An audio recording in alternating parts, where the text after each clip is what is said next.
e podemos te auxiliar a compreendê-los e extrair o melhor de si para uma saúde física e mental de qualidade. Está entrando no ar Livremente, com a doutora Rose Cabral, pastora, psicanalista e terapeuta. So busy, don't know what hit me, but I'll be alright.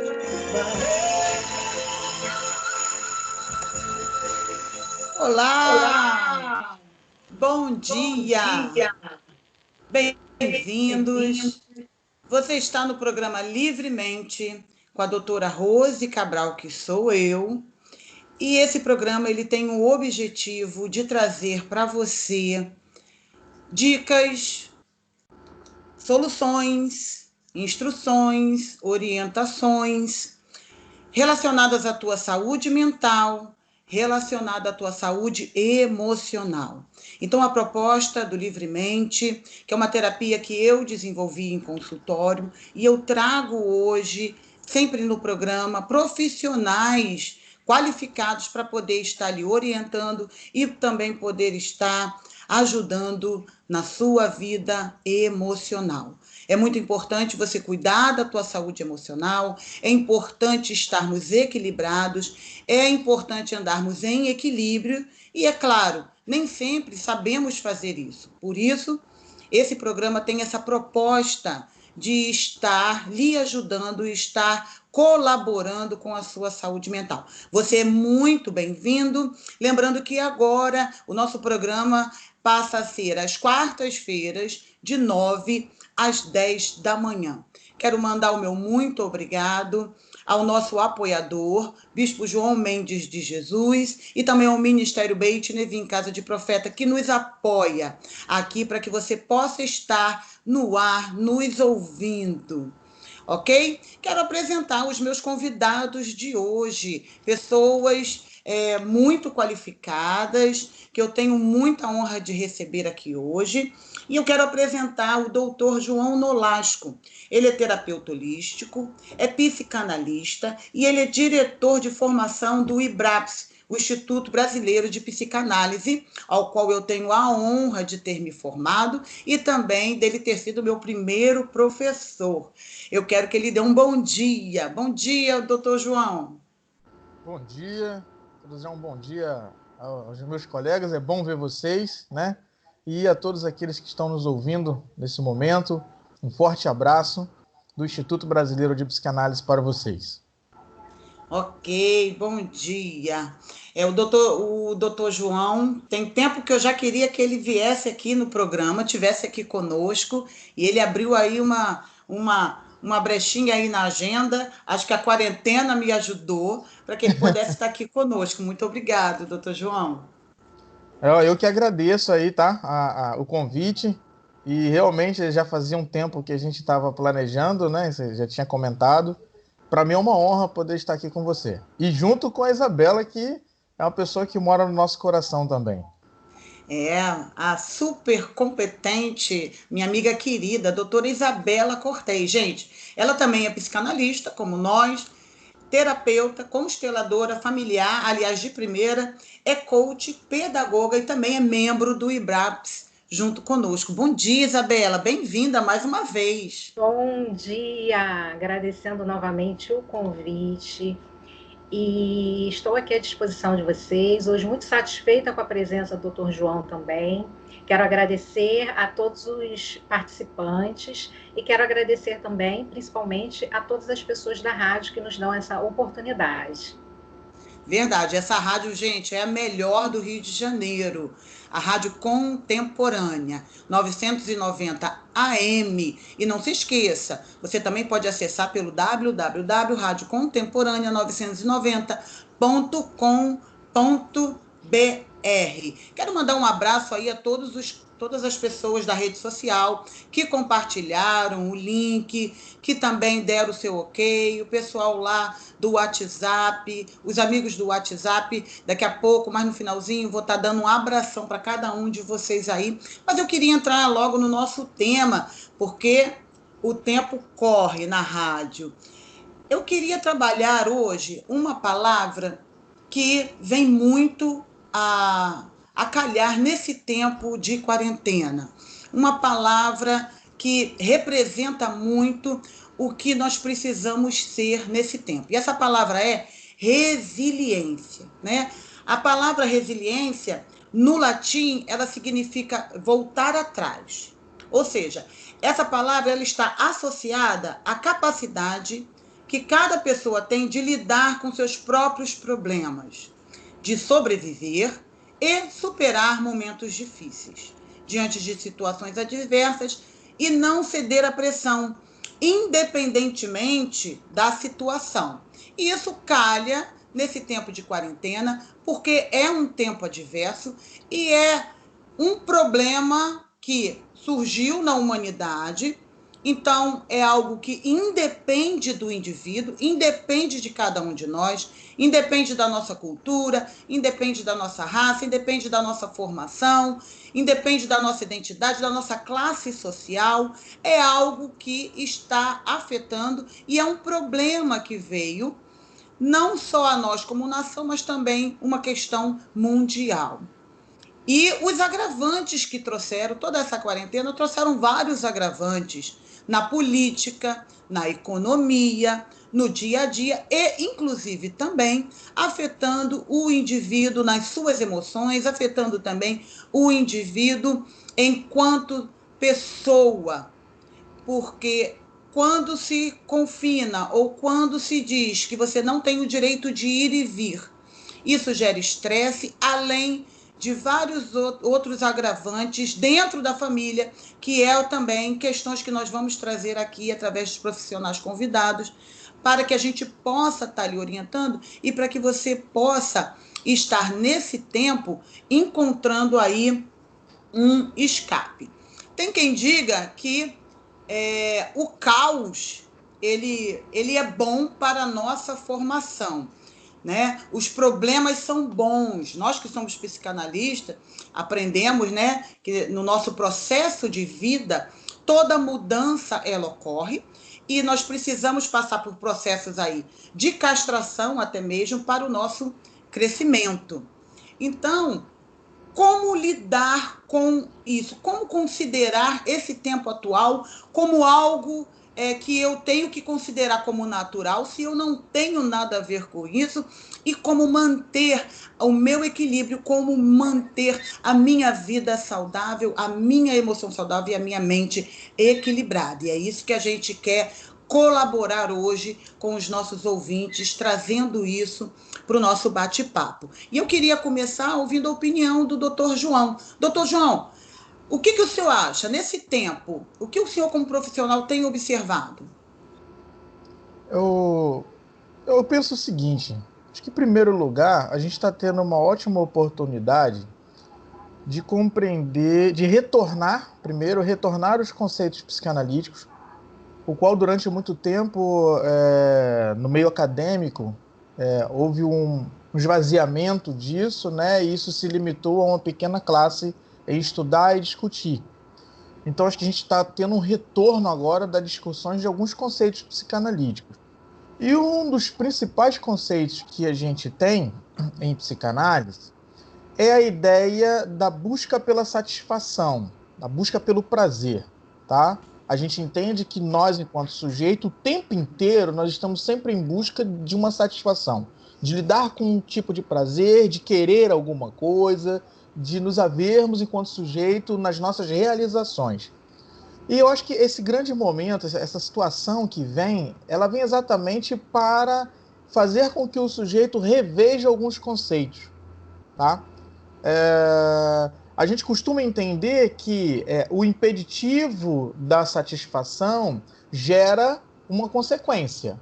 Então, tudo aquilo que, porventura, lhe foi proibido, tudo aquilo que, por um conceito moral, você não pôde realizar, você foi impedido de se satisfazer, há algum resultado, há algum dano, alguma coisa vai ocorrer, porque isso não vai ficar simplesmente esquecido.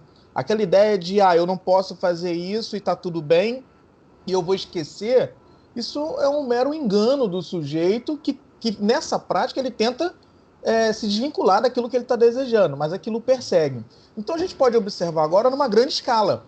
né, onde a sociedade, de um modo geral, ela está sendo impedida de certas questões, impedida dessa circulação, impedida de visitar quem ama, impedida de abraçar, impedida de tocar, que sempre foram práticas desejosas, práticas que nos satisfaziam. Então, a gente agora se depara com essa questão, e o que fazer diante disso, né? Quais vão ser as reações que a sociedade, ou que o sujeito vai ter diante daquilo que está sendo imposto como proibido? Por mais que haja uma conscientização de que é um vírus, de que é uma questão de autopreservação, mas fazer essa readaptação para uma conscientização disso e lidar com aquilo que é impeditivo do prazer é algo muito complexo.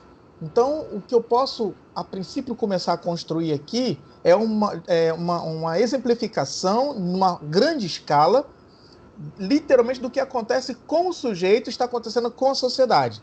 Uma coisa é aquele filho que quer sair, que quer fazer, tá? E a mãe diz assim, não pode, você não vai. Nossa! Para ele poder administrar esse não, administrar essa castração, administrar esse impedimento de realização do seu prazer, é algo muito profundo para ele. Ele vai ter que dar o jeito dele de se haver com isso. Outra coisa é o sujeito, por sua livre e própria vontade, dizer assim, não quero. Porque o ato de dizer não quero também é um ato desejante. Às vezes a gente entende como processo impeditivo do desejo só aquilo que a gente quer. Não, aquilo que a gente não quer também é desejante. Ó, eu não quero sair hoje, eu não quero conversar com fulano, eu não quero... Isso é uma questão de escolha, de construção. E nós estamos nos deparando agora no momento onde essa opção de escolha, de decidir o que queremos ou não queremos, é algo que está nos afetando. Em psicanálise, quando a gente fala de afeto, o afeto é exatamente isso, são as demandas que circulam no nosso meio que de alguma forma nos atravessam. O afeto não é aquela coisa do carinho, embora também seja, mas é muito mais aquilo que incomoda o sujeito, aquilo que estimula o sujeito, do que isso. Então, nesse momento, a gente percebe uma afetação, um atravessamento em toda a sociedade, inclusive no sujeito, e algumas pessoas têm algumas dificuldades de lidar com isso, né? E isso gera ansiedade, isso gera possíveis depressões, isso gera irritabilidade. A gente tem observado isso de forma plena, né? A irritabilidade dentro do lar. Então, assim, é mais ou menos por aí, e eu vou tocar a bola agora para você e passar para a Isabela. Isso aí. Nós observamos, sim, nesse tempo, por exemplo, questões familiares se tornam muito mais difíceis de se trabalhar. Uma observação. Por exemplo, é natural, se você tem um problema, naturalmente todos nós queremos fugir do problema. O indivíduo, normalmente, ele tenta fugir ou ele tenta deixar o problema para depois, ou ele passa a bola daquele problema para alguém resolver. Então, é natural, quando você trabalha fora, você sai de manhã, chega de noite, de repente emenda uma faculdade, emenda... Então, demora muito para você chegar em casa, você sai de manhã, demora muito para você chegar em casa, e as tuas questões em casa, quando você chega, o teu problema está dormindo, talvez, né? Ou então você adia aquela conversa do problema. E o que acontece? Nesse tempo, nós estamos sujeitos, como indivíduo, a estar presente, a conviver com o problema, a ter que ter tolerância ao problema, a ter que ter paciência ao problema. E as pessoas não conseguem lidar com isso, então gera-se um estresse, não só na sociedade, como o doutor João já falou, mas também um estresse a nível de família. E nós estamos querendo trazer essas questões, identificar esses pontos, para ajudar os nossos ouvintes, para que na sua cabeça, querido ouvinte, ligue uma lâmpada de alerta, né, um sinalzinho de alerta dizendo assim, caramba, eu estou nessa condição, eu estou manifestando, eu estou com esse sintoma agora, eu não estou conseguindo lidar com isso agora. né, de se perguntar o que eu posso fazer nesses tempos de adversidade? O que eu faço quando os problemas parecem me perseguir? E agora o problema não está perseguindo, o problema está, bem dizer, preso dentro de casa com você. Então, nosso objetivo, nosso propósito é que essa luz acenda aí na sua mente e nós vamos começar a identificar esses pontos e esses agravantes. E os profissionais que estão aqui estão para nos ajudar. Ok? Ok? É isso mesmo, Isabela? Isso mesmo, doutora Rosa. Você tocou num ponto bem interessante, falando da fuga da realidade, né? Que nós temos essa tendência, né? Alguns têm essa tendência da fuga da realidade. E é o que eu sempre costumo dizer, né? Os dois extremos causam desequilíbrio, né? Muitas vezes nós vamos ou para o pânico ou para a fuga da realidade, né? Eu vi muitas pessoas entrando nesses dois extremos, né? Em um desses dois extremos, nesse momento de crise, nesse momento de isolamento, né? Eu também sou terapeuta floral, né? Da linha de florais de Bach. E nós temos, né, os florais que são para pânico, para fuga da realidade, inclusive para impaciência, né? Porque essa irritabilidade que foi citada, né, vem dessa impaciência, né, de passar por esse momento, né? Essa dificuldade justamente de ter essa resiliência nesse momento, né? Dessa castração coletiva. Foi muito bem colocada a questão dos conceitos da psicanálise, quando a gente fala da castração, e quando a gente fala que isso dessa vez teve uma proporção mega, né, como uma castração coletiva, né, e foi muito interessante o doutor João colocar também sobre a questão de como que o sujeito vai se haver com isso, né, e essa fuga da realidade, né, dentro da psicanálise, né, pode ser colocado como um mecanismo de defesa do ego, né? A negação, por exemplo, né? Nós costumamos muitas vezes negar. Eu já ouvi até muitas pessoas falando aí de conspiração, disso, que esse vírus não existe. Tem pessoas defendendo que o vírus não existe. Porque, assim, na realidade, o sujeito ele vai lidar com os problemas, né, que lhe vêm, com os recursos que ele tem, né? Então, é aquilo que já falamos em outras oportunidades, que quem já estava, né, se trabalhando antes, né, quem já estava fazendo uma terapia, quem já estava no caminho do autoconhecimento, quem já fazia análise, essas pessoas, com certeza, foram e são beneficiadas por já terem todo um processo de buscar lidar com as suas emoções. Mas aquelas pessoas que ainda não entraram nesse caminho, muitas vezes estão sendo impelidas a entrar agora, né? Devido às dificuldades emocionais. E para deixar uma palhinha sobre essa questão que a doutora Rose colocou dos conflitos em família, né? Eu gostaria de sinalizar, né? Eu vejo muitos conflitos em casal, vejo conflitos de pais com os filhos, né? Muitas vezes as mães com os filhos, e vejo conflitos, filhos crianças, né? E vejo conflitos também de pais e filhos adultos, né? Graças a Deus, consigo estar atendendo, né, agora na versão online, algumas pessoas, e algumas pessoas já tinham essas demandas, né? E essas demandas, na realidade, elas tendem a se agravar um pouco devido ao isolamento, né? Mas, assim, o que a gente precisa nesse momento, né, para que isso seja amenizado, né? Para que as pessoas possam parar, pensar, refletir e perceber esse momento como uma oportunidade, né, para olhar o outro de uma maneira diferente. Até a própria constelação familiar traz esse principal conceito, que é o conceito do olhar, né? Olhar o outro de uma maneira diferente, né? Nós muitas vezes temos uma tendência, né, inconscientemente, um pouco autocentrada, né? Um pouco as minhas necessidades, o meu eu. E esse olhar, ele traz olhar para a necessidade do outro, olhar para esse outro eu, né? E considerar e negociar. Por que não negociar? A gente negocia tantas coisas, né? A gente negocia no trabalho, a gente negocia tantas coisas sempre. Por que não negociar com esse parceiro, marido, esposa? Por que não negociar com esses filhos, não é? Esse relacionamento, né? Para isso temos que aprender um pouquinho a ceder, né?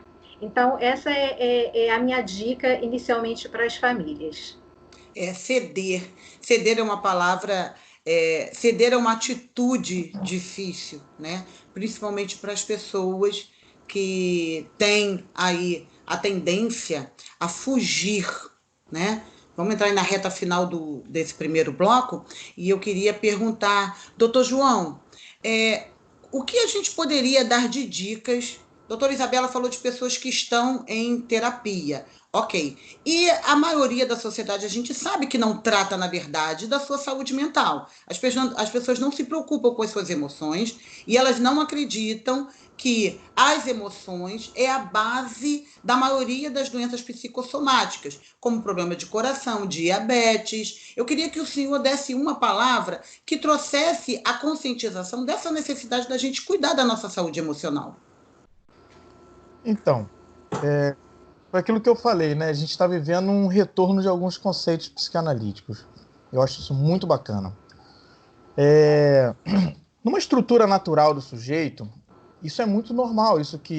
Essa prática que o sujeito faz de fugir dele mesmo, né? Eu costumo dizer nas minhas aulas, em palestras, que o sujeito ele fala de tudo e de todos, mas quando ele tem que falar dele mesmo, aí ele passa por um grande atravessamento. É muito difícil o sujeito se expor. Até porque, nessa constituição do sujeito, ele sempre se idealiza e se vê no outro, como Isabela falou, né? Ele fica buscando nesse outro um pouco de si, o reflexo dele. Então, ele ignora o outro na maioria das vezes, né? E eu acho que o que Isabela colocou aí do resgate disso, de ele parar um pouco para se despir dele e olhar esse outro. Então, numa prática comum, a gente sempre olha o outro dessa forma, querendo nos enxergarmos, querendo nos ver. Daí, inclusive, que surge aquele conceito de mágoa, né? Fulano me magoou. E aí a gente vai entender que ninguém tem a capacidade de magoar ninguém, tá? A mágoa é um sentimento que nasce de dentro para fora, partindo das expectativas que eu coloco no outro, achando que o outro tem que ser, tem que fazer aquilo que eu acho que é correto, que eu faria. Inclusive é assim que o dito popular é exatamente esse. Nossa, como você teve coragem de fazer isso? Eu nunca faria isso. E você é você. Então acho que a primeira proposta que a gente pode começar a construir aí é a percepção de si. Tá? O que eu estou vivendo nesse momento? A Isabela colocou bem, né? Essa coisa de negar a realidade, que é um mecanismo de defesa. Então, o primeiro procedimento é o retorno a si, mas o retorno a si nesse sentido, de dizer, caramba, eu estou aqui, eu não posso, existem certas coisas que mudaram. Por exemplo, eu tenho recebido muitas mensagens de pessoas que estavam com casamento marcado, com viagens marcadas, né? Terminando determinada atividade que tinha que ser presencialmente, que era o sonho da vida. Aniversário de 15 anos da menina que se preparou, aquela família toda que se preparou durante 4 anos, 3 anos, pagando prestação, para chegar agora e falar assim, acabou, você não pode ter. E aí a pessoa entra numa angústia, entra numa profunda tristeza, depressão, por estar tendo algo que o impede de realizar o seu desejo. Daí a base psicanalítica, né? Que tudo está em torno dos desejos, né? Então, o que fazer diante disso? Dicas, estratégias, eu não vou dar. Eu vou citar algumas hipóteses, algumas orientações. Primeiro essa, de entender que o medo, inclusive eu fiz um vídeo um dia desse sobre isso, o medo é um processo natural da vida, tá? Então, a questão é aonde você vai administrar e implicar o seu medo. O seu medo ele não pode ser impeditivo de vida.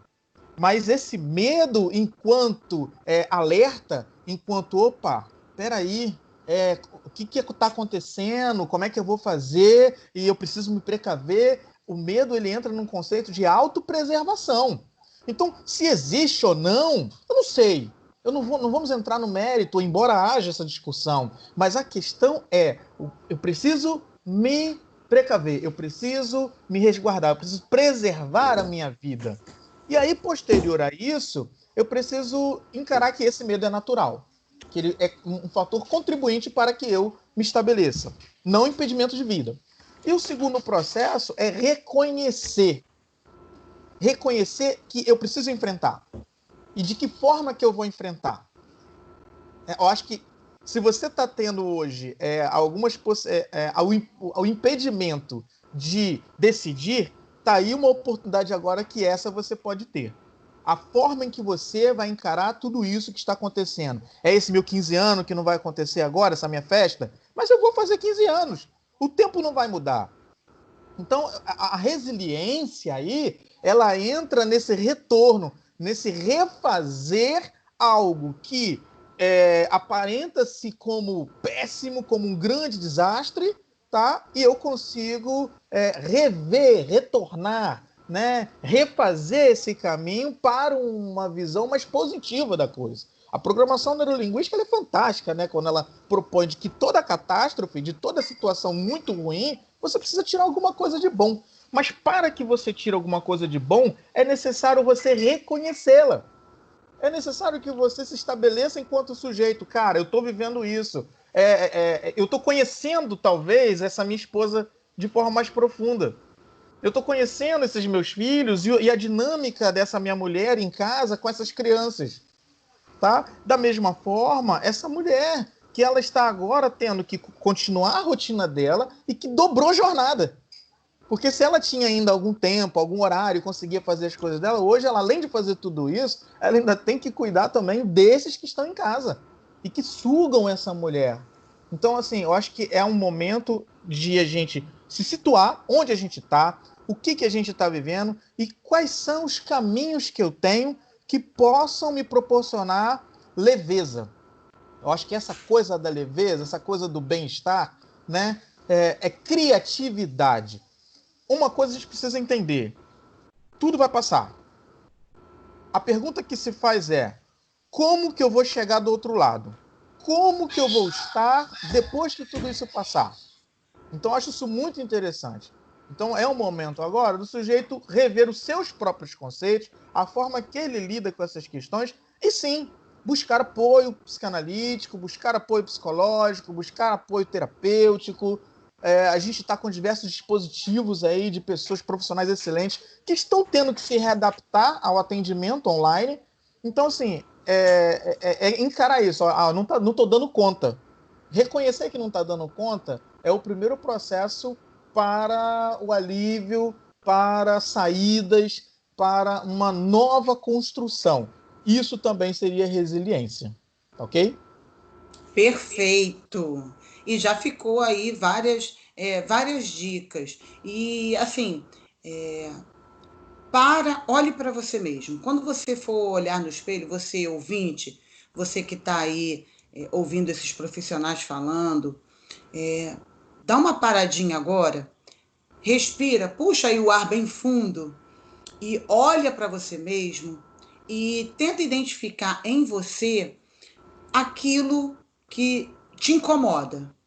Poxa, está me incomodando esse comportamento do meu filho, está me incomodando esse comportamento da minha esposa. Nossa, eu não ficava em casa, eu saía só de manhã, chegava só de noite. Eu não entendia que isso acontecia. Então, tente identificar o que falta em você como indivíduo. Me falta paciência, me falta resignação, me falta tolerância. Eu estou percebendo que falta amizade nesse relacionamento. Estou percebendo que falta autoridade nesse relacionamento com os filhos. Eu vou deixar aí esse questionamento aí no ar, enquanto nós vamos para o nosso break e já a gente volta.